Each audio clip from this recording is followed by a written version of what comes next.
எறும்பின் மூலமாய் நாம் கற்றுக்கொள்ள வேண்டிய 2வது காரியம், எறும்புக்கு சுயநலம் இருக்காது.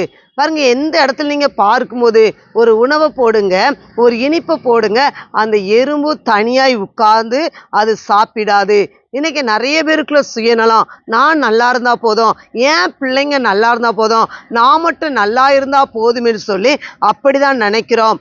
ஆனா அந்த எறும்புகளுக்குள்ள சுயநலம் இல்லை.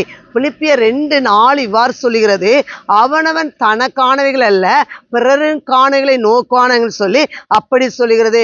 நாம் ஒரு வஸ்திரம் இருந்தால் இன்னொரு வஸ்திரம் நாம் மற்றவங்களுக்கு நாம் கொடுக்க வேண்டும். அப்படின்னா அங்கு சுயநலம் இல்லை. அப்படின்னா சுயநலம் இல்லாத வாழ்க்கை நமக்குள்ள வேணும்.